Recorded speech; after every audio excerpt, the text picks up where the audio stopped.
আসসালামু আলাইকুম, কেমন আছো সবাই? আশা করি তোমরা সবাই ভালো আছো। এসএলএসটি ম্যাথামেটিক্স নামে আমাদের যে হোয়াটসঅ্যাপ গ্রুপ ও টেলিগ্রাম চ্যানেল আছে, সেখানে প্রতিদিন দুটো করে ইম্পর্টেন্ট কোশ্চেন শেয়ার করা হয়। 25শে জুলাই যে দুটো কোশ্চেন শেয়ার করেছিলাম, সেই কোশ্চেন দুটো সলিউশনে আজ আমরা ডিসকাস করব। First question, the value of limit x tends to infinity, এখানে actually n tends to infinity হবে 1 + 1 by n square plus n তার whole power n square root over n এস। তো এই লিমিটিং ভ্যালু কত হবে সেটা আমাদেরকে জিজ্ঞেস করেছে। তো প্রবলেমটা বিভিন্ন রকমভাবে করা যায়, আমি এখানে শর্টকাট একটা মেথড দিয়ে করব। চলো শুরু করা যাক। প্রশ্নটা কি আছে আমাদের, দেখো, limit n tends to infinity 1 + 1 by n square plus n তার whole power n square plus root over n. দেখো আমাদের লিমিট কি আছে, এন টেন্ডস টু ইনফিনিটি আছে। তাহলে এন টেন্ডস টু ইনফিনিটির জন্য দেখো 1 by n square plus n, এটা টেন্ডস টু কত হবে, আমার জিরোর দিকে যাবে। দেখো এন স্কোয়ার প্লাস এন এটা ইনফিনিটির দিকে যাবে as n tends to infinity. তো 1 বাই ইনফিনিটি মানে এটা এই পুরো টার্মটা, এই টার্মটা আমার জিরোর দিকে যাচ্ছে, ঠিক আছে, এই টার্মটা। এই দেখো 1 + 0 মানে কি, এই ভিতরের যে টার্মটা এটা আমার কি 1 এর দিকে যাচ্ছে, ঠিক আছে। আর মাথায় যে ফাংশনটা আছে দেখো, এটা n square plus root over n as n tends to ইনফিনিটির জন্য এটা কার দিকে যাবে, আমার ইনফিনিটির দিকে যাবে। তাহলে এই যে ফাংশনটা আমার দেওয়া আছে সেটা অ্যাকচুয়ালি কি, দেখো 1 পাওয়ার ইনফিনিটি এরকম ফর্মে আমার আছে। এরকম ফর্মে যদি কোনো একটা লিমিট থাকে তাহলে তার একটা শর্টকাট মেথড আছে, সেই মেথডে আমরা এটা সলভ করব। কি সে মেথড, পুরো লিমিটটা ই এর মাথায় উঠে যাবে, তার মানে e power limit n tends to infinity, এই উপরে যে ফাংশনটা আছে n square plus root over n সেটা সামনে চলে আসবে। তার মানে কি হবে, n square plus root over n, তার সাথে গুণ থাকবে, ভিতরে যে ফাংশনটা থাকবে তার থেকে 1 মাইনাস হবে। তার মানে 1 + 1 by n square plus n হবে, তার থেকে কি হবে 1 মাইনাস হবে। আমি আবার রিপিট করছি, লিমিট যদি 1 পাওয়ার ইনফিনিটি এরকম ফর্মে যদি থাকে তাহলে উপরে ফাংশনটা সামনে চলে আসবে এবং গুণ হয়ে থাকবে, নিচে ভিতরে যে ফাংশনটা আছে তার থেকে জাস্ট 1 মাইনাস হবে। এটা হচ্ছে শর্টকাট মেথড। ফর্মটা মনে রাখতে হবে, যখন 1 পাওয়ার ইনফিনিটি ফর্ম আসবে তখন। দেখো এবার +1 -1 কেটে গেল, আর পুরো লিমিটটা কিন্তু ই এর মাথায় থাকবে, ঠিক আছে, ই এর মাথায় উঠে যাবে।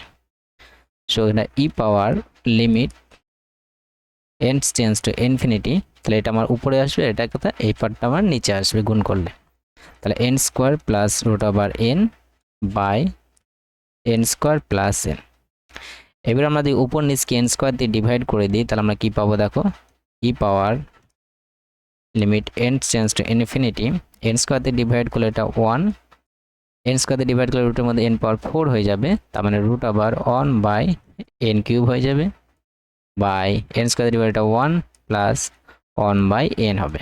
এন স্কোয়ার দিয়ে যদি ডিভাইড করে দিই উপর নিচকে, দেখো as n tends to infinity 1 by n cube, এটা টেন্ডস টু কত, আমার জিরোর দিকে যাবে, এটা আমার কার দিকে যাবে, জিরোর দিকে যাবে।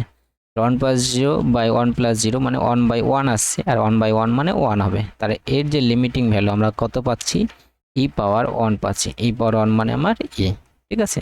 তো রিকোয়ার লিমিটিং ভ্যালু কত হবে, আমাদের ই হবে। তো চলো আমরা দেখি কোন অপশনটা রাইট হচ্ছে। ফার্স্ট যে অপশনটা, সেই অপশনটা আমাদের রাইট হবে। চলো আমরা নেক্সট প্রশ্ন নিই, question number 2, the angle between the hyperbolas xy = 1 and x square minus y square = 1 at their point of intersection. So এখানে দুটো হাইপারবোলা ইকুয়েশন দেওয়া আছে এবং তাদের মধ্যে অ্যাঙ্গেলটা কত হবে সেটা আমরা জিজ্ঞেস করেছি। দেখো দুটো কার্ভের মধ্যে অ্যাঙ্গেল বলতে বোঝায়, ধরো দুটো কার্ভ, এই একটা কার্ভ, এই একটা কার্ভ, এই কার্ভের মধ্যে অ্যাঙ্গেল বলতে বোঝায় এই কার্ভের যে পয়েন্ট অফ ইন্টারসেকশন আছে, সেই পয়েন্ট অফ ইন্টারসেকশন যে আমরা দুটো কার্ভের ট্যানজেন্ট টানি, মানে প্রথম এই কার্ভের আমি ট্যানজেন্ট টানলাম, এই পয়েন্ট অফ ইন্টারসেকশনে আমরা এই সেকেন্ড কার্ভের উপর ট্যানজেন্ট টানলাম, এই দুটো ট্যানজেন্ট যে অ্যাঙ্গেলটা করবে সেটা হবে আমার angle between the two curve, ঠিক আছে।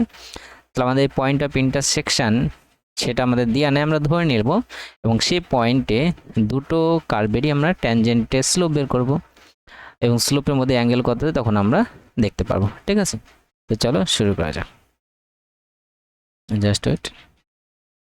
প্রথম যে কার্ভটা আছে question number 2 xy equals to 1, তো ট্যানজেন্টের স্লোপ বের করলে আমরা কি করে ডেরিভেটিভ করি, আমরা যে x এর রেসপেক্টে ডেরিভেটিভ করি তাহলে কি পাবো, x into y derivative just y1 represent করছি, y ইনটু মানে first derivative plus y into x এর ডেরিভেটিভ 1 দ্যাটস ইকুয়ালস টু 0, সেখানে আমরা y এর ভ্যালুটা পেয়ে যাব মাইনাস y বাই x। এর পয়েন্ট অফ ইন্টারসেকশন আমরা দেয়া নাই, সে পয়েন্ট আমরা ধরলাম let the point of intersection x1, y1। তো পয়েন্ট অফ ইন্টারসেকশন আমরা x1, y1 ধরে নিলাম। তাহলে প্রথম যে হাইপারবোলা আছে xy ইকুয়ালস টু 1, এর যদি আমরা ট্যানজেন্টের স্লোপ বের করি m1 দ্বারা রিপ্রেজেন্ট করি, তাহলে m1 এর ভ্যালু কত হবে, কোন পয়েন্টে আমাদের x1, y1 পয়েন্টে, তাহলে মাইনাস y1 বাই x1 হবে, ঠিক আছে। সেকেন্ড যে হাইপারবোলা আছে x square minus y square equals to 1, এই যদি আমরা ট্যানজেন্টের স্লোপ বের করি তাহলে x এর রেসপেক্ট ডেরিভেটিভ করতে হবে, তাহলে 2x minus 2y y1 first derivative y দ্বারা রিপ্রেজেন্ট করছি দ্যাটস ইকুয়ালস টু 0, সেখান থেকে আমরা y1 এর ভ্যালুটা পেয়ে যাব x বাই y। আমরা কোন পয়েন্টে বের করছি, তাদের point of intersection x1, y1 এ। তাহলে আমরা এর যে স্লোপ যদি আমরা m2 দ্বারা রিপ্রেজেন্ট করি তাহলে কত হবে আমাদের x1 বাই y1, ঠিক আছে। সেম পয়েন্টে পয়েন্ট অফ ইন্টারসেকশনে আমাদের বের করতে বলেছে। এবার দেখো এদের দুটো আমরা গুণ করি, দেখি m1 আর m2 যদি গুণ করি তাহলে কত হচ্ছে দেখো, মাইনাস y1 বাই x1 আর কত হবে x1 বাই y1, তো কেটে যাচ্ছে, y1 কেটে গেল, x1 কেটে গেল, তো আমরা পেলাম m1 ইন্টু m2, এটা ভ্যালু কত পেলাম 1 পেলাম। এই দুটো লাইনের স্লোপের প্রোডাক্ট যদি -1 হয় তার মানে কি হবে, এই দুটো লাইন পরস্পর কি হবে, পারপেন্ডিকুলার হবে, ঠিক আছে। তার মানে যে দুটো ট্যানজেন্ট, এই ট্যানজেন্ট দুটো পারপেন্ডিকুলার হচ্ছে মানে কি তাদের মধ্যে অ্যাঙ্গেলটা কত হবে আমার π/2 হবে, ঠিক আছে, 90 ডিগ্রি। তার মানে কি ওই যে কার্ভ দুটো আছে সেই কার্ভ দুটোর মধ্যে অ্যাঙ্গেল কত হবে আমার 90 ডিগ্রি, ঠিক আছে। সো সেটা তো ফার্স্ট যে অপশানটা সেই অপশানটা আমাদের রাইট হবে। আশা করি তোমরা বুঝতে পেরেছো। Thank you for watching.